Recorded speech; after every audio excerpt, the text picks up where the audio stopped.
Good morning. You're listening to Overcoming Life. I am your host, Opal Bailey.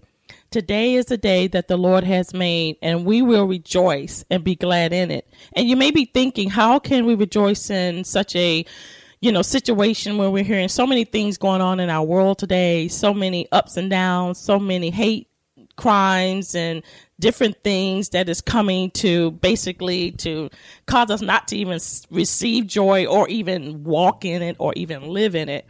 You know what? When you're focusing so much on what everyone else is doing, and of course you want to be knowledgeable about what's going on in our world, and I'm not saying that you don't have to be knowledgeable about it, but when you have Christ in your life, it's different. Our perspective on life is different. We look at things different. We can rejoice in a world that seemed to be going chaotic. And that's what I mean when I really believe it seemed to be doing that way, because God said that Jesus said he already overcame the world. He said even our faith has overcame the world. So if we already overcame, if he's already overcame, then we can live in this world victoriously.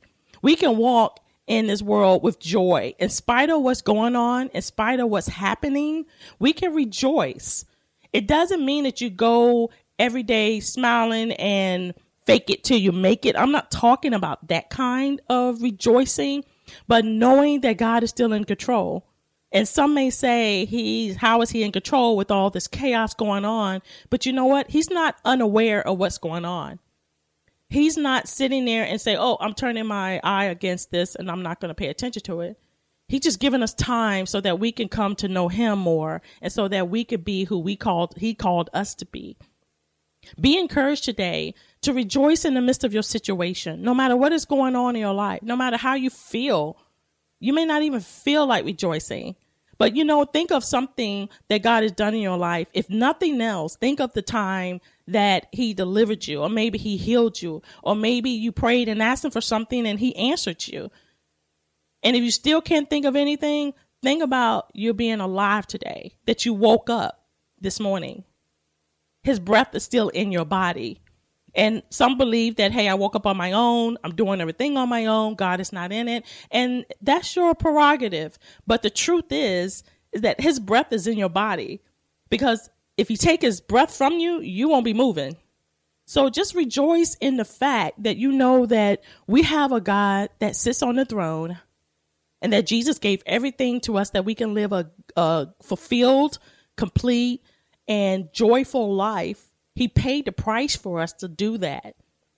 We don't have to walk around in distress, worried, anxious, angry. We could be upset about things going on. We can be even angry about things going on, but we don't have to allow those things to overtake us to where we can't enjoy our life. We're so focused on everything that's negative. The Bible tells us to rejoice in the Lord always. Rejoice. He didn't say when things are good. He didn't say when things are bad. He didn't say when you feel like it and when you don't feel like it, or if I'm giving you what you want or if I don't give it to you. He said always rejoice. We always have an opportunity to show Christ in our lives to someone else. And it's by our example. We don't always have to preach to him. We don't always have to tell him about Jesus. But just our lifestyle can be such an impact to someone, because someone could be watching you at work. Someone could be watching how you handle situations in a meeting or in your home or wherever you may be. That's your mission field. Wherever we are, that is our mission field. And what an impact it would be if someone sees you acting differently than what they expect you to be, because they're used to you being upset, or they're used to you coming back with something negative to say, or something, they are so used to you being, and you come with the opposite. And I'm gonna give you an example. I go to when I go to work. There are times when I get up in the morning at 5 a.m, I don't feel like getting up. I mean, I'm going to be real. I don't feel like getting up at 5 a.m. to be at work at 6. However, when I get up, my main focus is, God, thank you for this day, because you didn't have to give it to us. You didn't have to give this to me, Lord. Thank you for all the things you've given me, whether they're not enough. I feel like they may be not enough. They may be too much. Regardless of the point, I wake up with a thankful heart. And then I ask the Lord to just help me to have the right attitude throughout my day. And when I go to work, I'm an outgoing person anyway. And so I love people. I love interacting with people anyway. But it shows when I go to work. Because people always telling me, Opal, you're always smiling. Opal, you coming in singing. Because I said, I rejoice in the day. It doesn't matter. It doesn't matter what my coworkers are doing, what someone didn't do, how they act towards me. My actions does not dictate by what they do to me. And when you have that kind of joy, Jesus tells us the joy that he gives, the world can't take it away. It's not the joy in having things. It's not the joy of acquiring things, because those things can fade just as quick as they come. But his joy is knowing that I have a Savior who loves me, who cares about me, and who sees every step that I take. And he's with me, and he's watching over me, and he got my back. And to me, that's enough for me to be joyful about. Because there are people that I trusted and relied on, they ain't get my back the way Jesus has. So when I get up in the morning, it's a choice that we make. We have a choice to act crazy or to be saved. We have a choice to love or hate. It's all about a choice.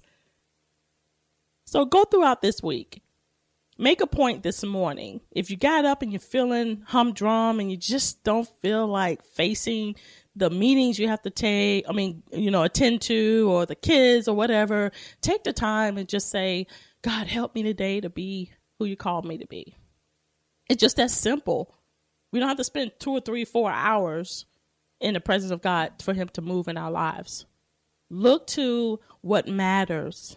And everything else that comes your way that is distressing to you or it upsets you, talk to the Lord about it. He's faithful. He's such a loving Father that he cares about us. I know the world want people to believe that God is this judge sitting on the throne and he's ready to hammer us down, but that's not who he is. He's a loving Father who really wants the best for us. And if we come to the realization of it, we will realize that our life in the Lord is so beautiful. It's so wonderful because we have someone who's constantly watching over us. The Bible tells us that he doesn't sleep. He doesn't slumber. He sees everything. He looks on the unjust as well as the just. So he sees it all. That should encourage your heart today to rejoice, knowing that you're not alone, knowing that you can overcome whatever situation that comes your way this morning, whatever situation that even comes throughout the week. You are an overcomer because Jesus said, I've already overcame the world. He's already settled it. This is just everything just going in play, but he's already overcame it. We already have the victory. We can walk in victory every single day because he's already given it to us. And it doesn't mean walking in victory doesn't mean we are omitted from troubles. We are omitted from pain or hurt.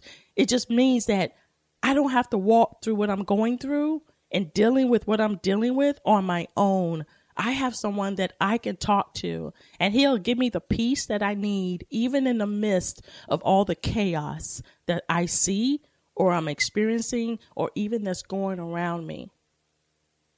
Be encouraged this morning to rejoice. And I say again, rejoice in the Lord. You've listened to Overcoming Life. I am your host, Opal Bailey. God bless you.